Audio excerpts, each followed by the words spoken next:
প্রদর্শিকা টিভির সমস্ত দর্শককে ধন্যবাদ। আজকে আমাদের এই প্রদর্শিকা টিভি চ্যানেলে এসেছেন বিশিষ্ট মানবাধিকার কর্মী এবং লেখক শামসুল হালসোনা। তিনি বর্তমান ভারতবর্ষে বাঙালিদের উপর যে পরিযায়ী শ্রমিক হিসাবে বাংলা ভাষায় কথা বললেই যে নির্যাতন অত্যাচার চলছে সেই বিষয়ে কথা বলবেন শামসুল হালসোনা। তিনি একজন লেখক এবং মানবাধিকার কর্মী। প্রদর্শিকা টিভির সকল দর্শককে নতুন বছরের শুভেচ্ছা জানাই। সেই সঙ্গে প্রদর্শিকা টিভি আমাকে বাংলার পরিযায়ী শ্রমিক বিদ্বেষ ও মানবাধিকার লঙ্ঘন এই বিষয়ে কিছু বলার সুযোগ করে দেওয়ার জন্য অনেক অনেক ধন্যবাদ ও অভিনন্দন। আজকে গোটা ভারতবর্ষের দিকে তাকালে আমরা দেখতে পাই যে আমাদের দক্ষ বাঙালি পরিযায়ী শ্রমিকরা, বিশেষ করে নির্মাণ কাজে দক্ষ শ্রমিকরা ভারতবর্ষের বিভিন্ন রাজ্যে তারা দক্ষতার সঙ্গে কাজ করে আসছে এবং তাদের রুজি রোজগার করে আসছে। কিন্তু বর্তমানে বাঙালি পরিযায়ী শ্রমিকদের উপর নেমে এসেছে চরম আঘাত, মানসিক শারীরিক নির্যাতন এবং মব লিঞ্চিং।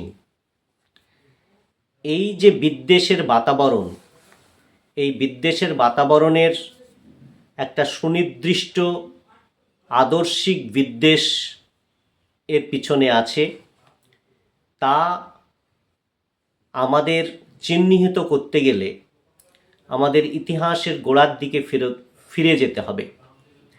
আমরা প্রত্যেকেই জানি যে 1920 থেকে 1940 অর্থাৎ ভারতবর্ষের স্বাধীনতার 5 বছর আগে কাল অবধি 1925 সালে রাষ্ট্রীয় স্বয়ংসেবক সংঘ প্রতিষ্ঠিত হয় এবং এই স্বয়ংসেবক সংঘ প্রতিষ্ঠা হওয়ার পর তাদের যারা চিন্তক, যার আদর্শ দ্বারা আরএসএস প্রতিষ্ঠিত হয়েছিল, সেই সাভারকার এবং গোয়ালালেকার, এমএস গোয়ালালেকার, তাদের প্রথম থেকেই একটা দৃষ্টিভঙ্গি ছিল যে ভারতবর্ষকে একমাত্রিক একটা দেশে পরিণত করা, অর্থাৎ এক ভাষা, এক রাষ্ট্র, এক জাতি, এক সংস্কৃতি এবং এক ধর্ম। অর্থাৎ এই যে কেন্দ্রীভূত একক সংস্কৃতি তৈরি করার যে প্রয়াস, বাংলার প্রতিবাদী কণ্ঠস্বর এই প্রয়াসকে কখনোই মেনে নেয়নি এবং সেটা আমরা হিন্দু মহাসভার নেতা এবং নেতাজি সেই হিন্দু মহাসভার নেতার বিরুদ্ধে সংগ্রাম করেছেন, আপনারা প্রত্যেকে জানেন। বাংলা ভাষা এবং বাংলা সংস্কৃতির মধ্যে একটা প্রতিবাদের সুর, একটা বিরুদ্ধ স্বর এবং তার্কিক বাঙালি নির্দ্বিধায় কোনো কিছু মেনে নেয় না, যুক্তিবাদী বাঙালি, যার ফলে বাংলার যে সংস্কৃতি, বহুমাত্রিক সংস্কৃতি, সেই সংস্কৃতিকে আজকের যারা হিন্দুত্বের আদর্শ দ্বারা পুষ্ট কেন্দ্রে আসীন যে সরকার, সেই সরকার কোনোদিনই মেনে নিতে পারে না। এবং তার পরবর্তী আমরা জানি যে 1947 সালে দেশভাগের পরে পূর্ব পাকিস্তান, বর্তমান বাংলাদেশ, সেই বাংলাদেশের মাতৃভাষা, রাষ্ট্রভাষা বাংলা, এবং আমাদের এই ভারতবর্ষ থেকে অধিকাংশ মুসলমান পূর্ব পাকিস্তানে, তৎকালীন পূর্ব পাকিস্তান অর্থাৎ বাংলাদেশে চলে যায় এবং উদ্বাস্তু অনেক হিন্দু বাংলাভাষী হিন্দু আমাদের পশ্চিমবঙ্গে চলে আসে।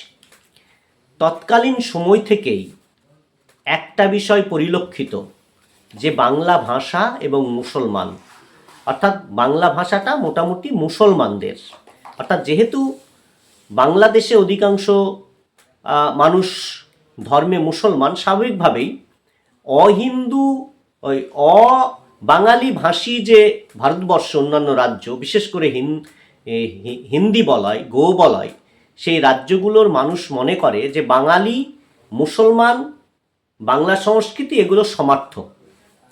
এবং এই যে দীর্ঘদিন ধরে প্রচার, অর্থাৎ মুসলিম বিদ্বেষ এবং বাঙালি বিদ্বেষ, এই যে প্রচার, অর্থাৎ ভারতবর্ষের নেতাজি,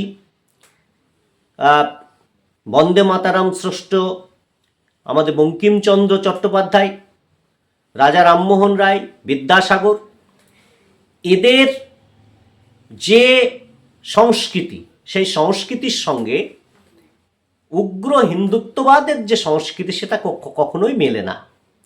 স্বাভাবিকভাবেই বাংলা ভাষা, বাংলা সংস্কৃতি প্রতি আজকের কেন্দ্রে যারা অধিষ্ঠ, সেই সরকারের এবং তাদের দ্বারা উৎসাহিত উগ্র হিন্দুত্ববাদীদের বাংলার প্রতি একটা বিদ্বেষ সবসময় কাজ করে থাকে। এবং দীর্ঘদিন ধরে এই কাজ করার ফলে যারা বাঙালি পরিযায়ী শ্রমিক বিভিন্ন রাজ্যে যারা কাজ করছে তাদের উপর, বিশেষ করে ধর্মে মুসলমান, তাদের উপর মৃত্যুদণ্ড, অর্থাৎ তাদেরকে পিটিয়ে মারা হচ্ছে। এই সৃষ্টিটা, এটা একটা ভয়ানক প্রবণতা। কেন ভয়ানক প্রবণতা? তার কারণ আমরা একটু যদি অতীতে ফিরে যাই, তাহলে আরএসএসের তাত্ত্বিক গোয়ালালেকার এবং সাভারকারের লেখায় আমরা বুঝতে পারি যে শুধু মুসলমান নয়, অর্থাৎ গোয়ালালেকার একদম নির্দিষ্টভাবে বলছেন যে ভারতবর্ষে তারাই মানে নাগরিক অধিকার ভোগ করতে পারবে যাদের এই ভারতবর্ষে পিতৃভূমি এবং ভারতবর্ষকে তারা মাতৃভূমি, পিতৃভূমি এবং পুণ্যভূমি হিসাবে দেখতে পারবে। সাভারকারের লেখা থেকে আমরা পাই যে ভারতবর্ষ হিন্দু, অর্থাৎ হিন্দুকে না, এই ভারতবর্ষকে যে পুজো করতে পারবে, মাতৃভূমি হিসাবে দেখতে পারবে। যেহেতু মুসলমান এবং খ্রিস্টিয়ানদের তাদের ধর্মস্থান, তাদের পূজ্যভূমি, তাদের পুণ্যভূমি মক্কা এবং জেরুজালেম বাইরে, সুতরাং তারা হয় আইদার হিন্দুত্ব, অর্থাৎ উগ্র হিন্দুত্ববাদীদের প্রচার করা যে হিন্দু ধর্ম, তাকে তারা গ্রহণ করতে হবে, অথবা তারা ভারতবর্ষের বাইরে চলে যেতে হবে, বা তাদেরকে দ্বিতীয় শ্রেণীর নাগরিক হয়ে থাকতে হবে। এই কথাটা, এইগুলো ভারতবর্ষের সংবিধানের যে মৌলিক ধারা, অর্থাৎ ধারা 14, ধারা 15, ধারা 25 এবং আন্তর্জাতিক জাতিপুঞ্জের যে ধারা, অর্থাৎ যে universal declaration of human rights, সেই ধারাগুলোকে লঙ্ঘন করে। কেন লঙ্ঘন করে? কারণ সমতার ধারা এবং কাজ করার ধারা, নিজস্ব ভাষা ব্যবহার করার ধারা, এগুলো ভারতীয় সংবিধানে স্বীকৃত। এবং যখনই আমি বাঙালি হিসাবে অন্য কোনো রাজ্যে কাজ করতে যাচ্ছি, সংবিধান আমাকে অধিকার দিয়েছে যে সেখানে আমি নিজের মাতৃভাষা ব্যবহার করে নির্ভয়ে আমি সেখানে কাজ করতে পারবো। অর্থাৎ এই যে সমতার ধারা বা আইন অনুযায়ী আমি সব জায়গায় কাজ করতে পারবো, এইটাকে, এই মৌলিক ধারাগুলোকে এই বাংলা পরিযায়ী শ্রমিকদের উপর আক্রমণ করার ফলে সংবিধানের যে মৌলিক ধারা, সেগুলো লঙ্ঘিত হচ্ছে। এবং এই লঙ্ঘিত হওয়া শুধু নয়, যারা বাঙালি পরিযায়ী শ্রমিকদের উপর আঘাত করছে, তাদেরকে রাষ্ট্র আইনের আওতায় এনে লঘু ধারায় তাদেরকে কেস দেওয়া হচ্ছে। স্বভাবতই তারা পরবর্তী ক্ষেত্রে উপযুক্ত শাস্তি না পেয়ে আবার অন্য রাজ্যে এই বাঙালি শ্রমিকদের উপর আক্রমণ হচ্ছে, যার ফলে একদিক থেকে আমরা বলতে পারি যে ভারতবর্ষের যে সংবিধানের যে অধিকার, সমতার অধিকার, কাজ করার অধিকার, ভাষা ব্যবহার করার অধিকার, এইগুলো যেমন মৌলিকভাবে লঙ্ঘিত হচ্ছে, ঠিক সেই রকমভাবে অপর দিক থেকে ভারতবর্ষের যে ঐক্য, অর্থাৎ বাঙালি অবাঙালির মধ্যে যে একটা ঐক্যের বাতাবরণ, সেই বাতাবরণকে বিনষ্ট করা হচ্ছে এবং ভারতবর্ষের যে অন্তর্নিহিত শক্তি, সেই শক্তিকেই ক্ষয় করা হচ্ছে এই দিক থেকে। সুতরাং একজন মানবাধিকার কর্মী হিসাবে আমি বলতে পারি এটা শুধু শারীরিক নির্যাতন নয়, এটা ভারতবর্ষের যে সাংবিধানিক আত্মা, ভারতের সংবিধানের যে মূল সুর, তার উপর আঘাত করা। এবং রাষ্ট্র যদি এই আঘাতগুলোকে তাৎক্ষণিকভাবে আইনের শাসনের মাধ্যমে যদি বন্ধ না করতে পারে, এর পরিণতি ভয়ঙ্কর। কারণ বাঙালি অবাঙালির মধ্যে যদি শত্রুতা তৈরি হয়, ভারতবর্ষের পশ্চিমবঙ্গের বাঙালিরাও প্রচুর পরিমাণে বিদেশে যেমন ভিন রাজ্যে যেমন কাজ করে, ঠিক সেই রকমভাবে অবাঙালিরাও আমাদের পশ্চিমবঙ্গে কাজ করে। স্বাভাবিকভাবেই ভারতের জাতীয় ঐক্য এতে বিনষ্ট হবে, ভারতের সংবিধানের যে মৌলিক কাঠামো তা লঙ্ঘিত হবে। এবং আরেকটা সাংঘাতিক প্রবণতা দেখা যাচ্ছে যে ধর্মে মুসলমান যদি বাঙালি হয় তাহলে তাকে বাংলাদেশি বলে দাগিয়ে দেওয়া।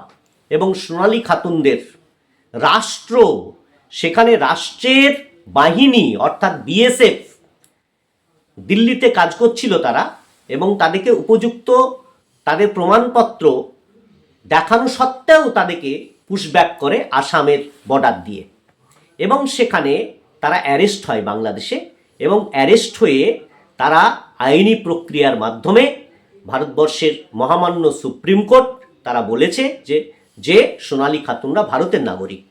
সুতরাং এর চাইতে বড় লজ্জা আর কি হতে পারে? আমাদের দেশের যে মর্যাদা, যে সাংবিধানিক মর্যাদা, সেটা ক্ষুণ্ণ হচ্ছে বিদেশিদের চোখে। যদিও গদি মিডিয়া এই ব্যাপারগুলোকে অত বেশি করে দেখাচ্ছে না। রিসেন্টলি আমরা দেখতে পাই উড়িষ্যার সম্বলপুরে জুয়েল রানা, মুর্শিদাবাদের একজন শ্রমিক, তারা তিনজন তাদের ঘরে ছিল, উগ্র হিন্দুত্ববাদীরা এসে তাদের উপর আক্রমণ করে এবং জুয়েল রানাকে পিটিয়ে সেখানে হত্যা করে।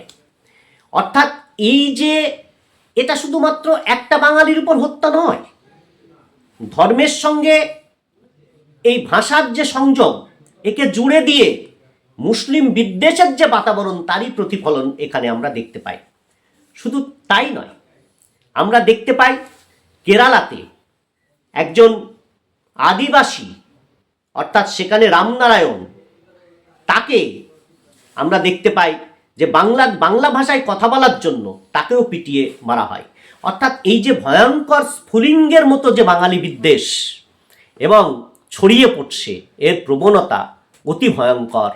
এবং এটা কোন দিকে যাবে, এটা দেশের যেমন সাংবিধানিক যে দৃঢ়তা, সেটাকে যেমন বিনষ্ট করছে, মানবাধিকার লঙ্ঘন করছে, সেই সূত্র থেকে দেশের ঐক্যকে বিনষ্ট করছে। সুতরাং একজন মানবাধিকার কর্মী হিসাবে আমি বলতে পারি যে ভারতবর্ষের সরকার এবং বিভিন্ন রাজ্যের সরকার যারা নিজের দেশের নাগরিকের উপর ধর্মের বৈষম্যের জন্য, বিদ্বেষের জন্য, ভাষার বৈচিত্র্যতার জন্য যেভাবে আঘাত করছে, এটা যদি বন্ধ না হয় তাহলে বৈচিত্র্যের মধ্যে যে ঐক্য, এটা সংবিধানই বলেছে যে ভারতবর্ষের সৌন্দর্য হচ্ছে বৈচিত্র্যের মধ্যে ঐক্য। তাহলে আমাদের অন্তর্দেশীয় যে ঐক্য, সেটা যদি বিনষ্ট হয় তাহলে জাতীয় ঐক্যের ক্ষেত্রে, সংহতির ক্ষেত্রে এটা একটা ভয়ঙ্কর পরিণতি ভবিষ্যতে হবে।